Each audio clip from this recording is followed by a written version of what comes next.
The mortgage for this place is $5,000 a month. I'm sure you, Hannah, can afford it. Please take care of it." What? I raised my voice. My mother-in-law, Julia, acted surprised and theatrically shrugged her shoulders, saying, "Oh, scary," pretending to be the victim. My father-in-law, Derek, glared at me and shouted, "It's only fair." Let's rewind to several months ago. My name is Hannah. My husband, Matthew, and I are newlyweds. Since we both grew up in the same hometown, we decided to live somewhere in between my family home and Matthew's family home. You could say we're living close but apart. We thought it would be comforting to be within easy reach of both our families in case anything happened, but I ended up having issues with my in-laws. I first met them when Matthew and I got engaged and paid them a visit.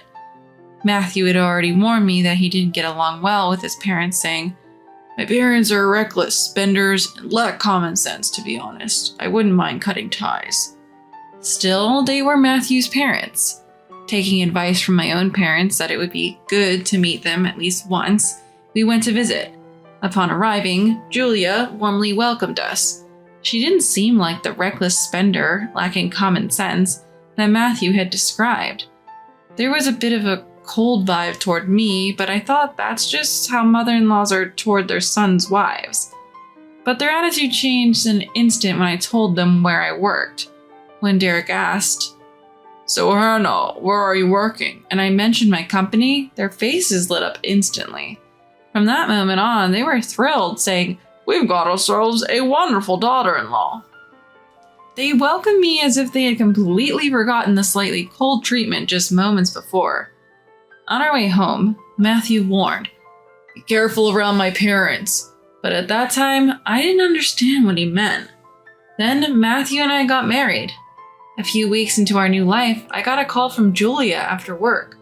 I picked up the phone and Julia quickly said, "Hannah, please come over right away. We'll be waiting at home," before hanging up. I thought maybe something had happened to my in-laws, so I rushed over to their house. Running in a suit in the summer heat, I was soaked in sweat. Though I was a sweaty mess, I rang the doorbell and a smiling Julia greeted me, making me feel a bit relieved. "Thank you for coming," she smiled as she welcomed me in. I wonder why they called me over. Sitting in the living room with a cup of coffee, my in-laws walk in with a laptop smiling. "What's going on? Is there something wrong with the laptop?" "No, actually, we have something we want you to buy for us, Hannah." "Buy for you?" Confused by the unexpected request, I'm left speechless. Ignoring my bafflement, Derek opens the laptop. Displayed are pictures of high-end designer bags and luxury watches. "So you want me to buy these for you?" "Yes, I'd like the bag and your father-in-law wants the watch." "Why should I buy these things for you?" My question prompts a sudden change in their facial expressions. The smiling faces turn stone cold, and I feel a sense of dread. "We gave you the treasure that is our son, didn't we? You could at least buy us this much in return." "You work for a well-known company, Hannah. You're wealthy. Just buy them, no complaints." Frustrated, I shake my head. I can't justify buying such expensive gifts when it's not even a special occasion. Nonetheless, they keep pushing, eventually yelling at me from both sides. Overwhelmed, I end up caving in and making the purchase. The moment I buy the items, they return to their pleasant demeanor. "It's hot. Take your time and relax before you go," they say, which somehow makes it even more unsettling. Since I gave in once, they keep summoning me to buy various things for them.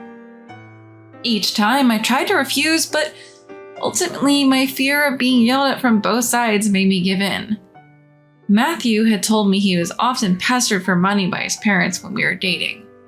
But I always hesitated to bring it up because he clearly despised his parents. Feeling trapped and unsure what to do, another call from them comes in.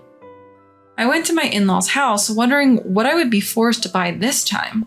I knew from past experiences that if I didn't respond to the calls, I would receive a series of line messages like a demon.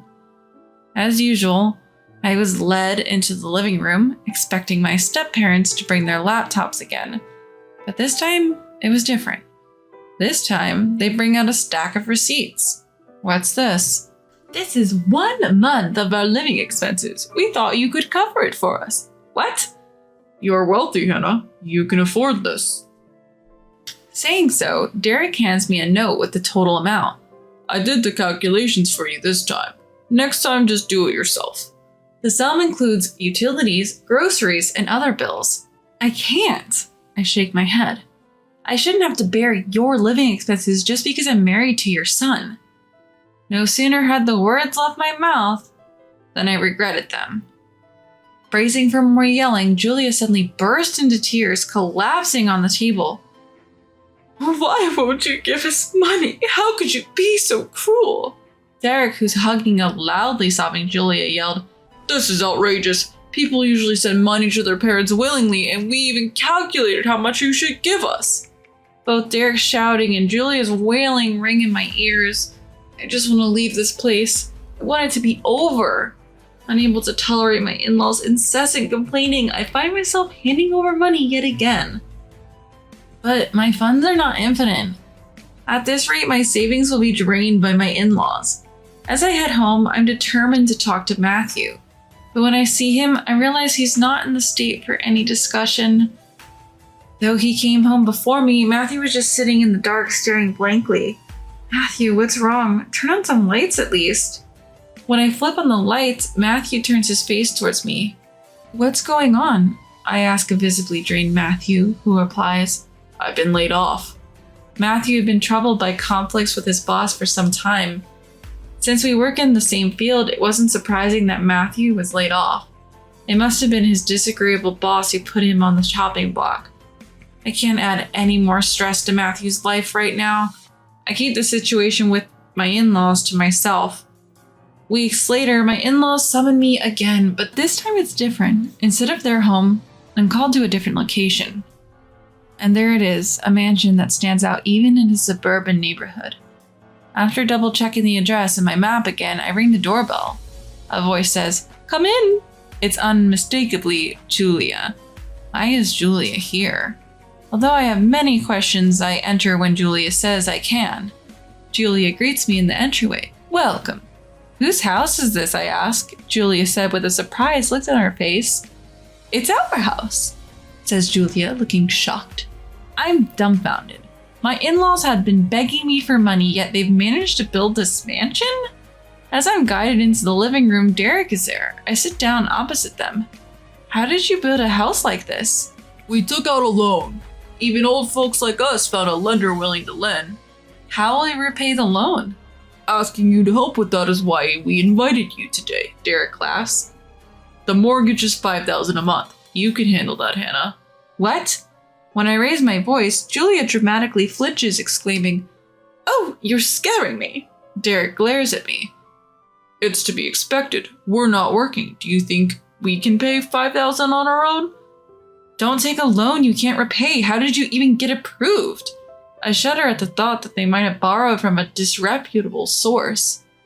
Julia pleads. Please, Hannah, don't be such a terrible daughter-in-law and abandon two old people like us. I get up from my seat. I can't pay this time.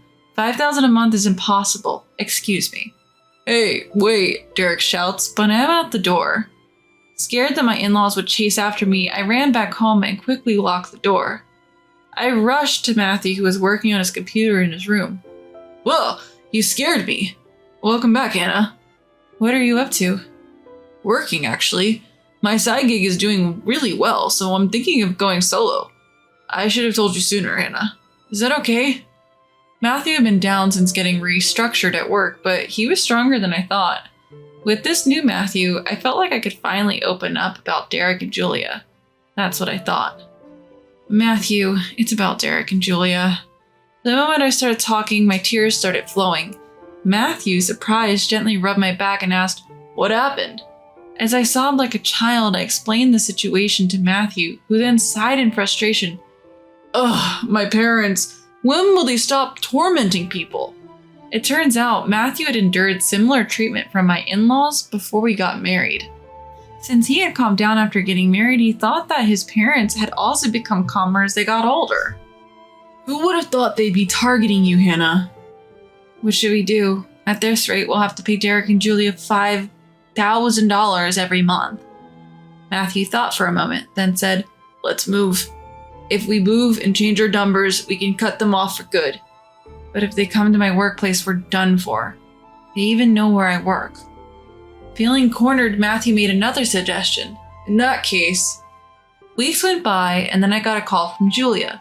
Hannah, where are you? Your old address has a different name on it. They said you're not at work. The due date for the loan is long past. I calmly responded, I'm not paying.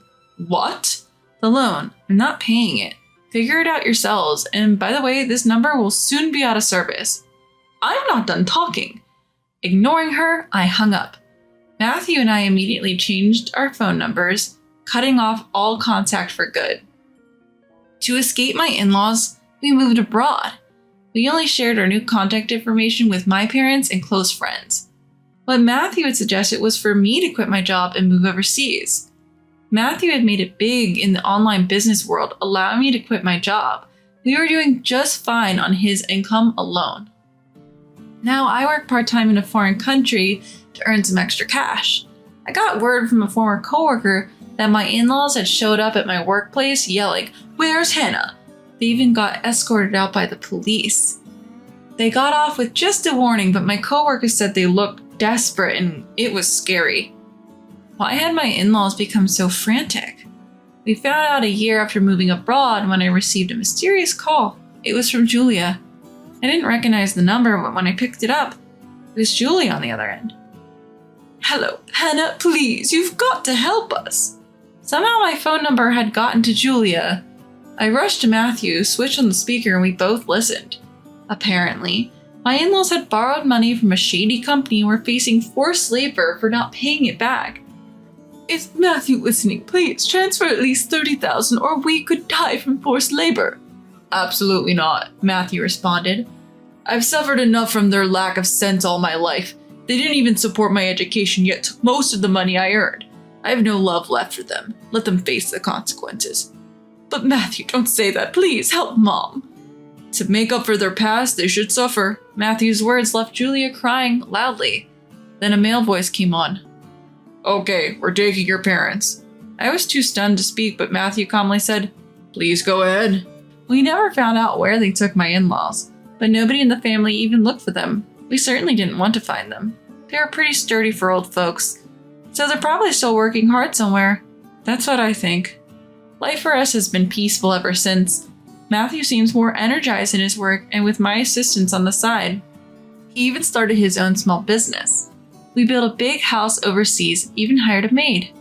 We're expecting another member in our family soon. Your belly is getting bigger. Yes, would it be okay to go back to my parents' place and show them their grandchild? We've only been talking over the phone ever since we left because of the in-laws. Since we ran away from his parents, we've only been able to talk to my parents over the phone. Matthew, whom I thought would never want to go back, immediately said, Sure, let's go. You're okay with that? You don't mind? As long as my parents aren't there, anywhere is heaven to me. Smiling, Matthew gently stroked my belly. I want to meet you soon.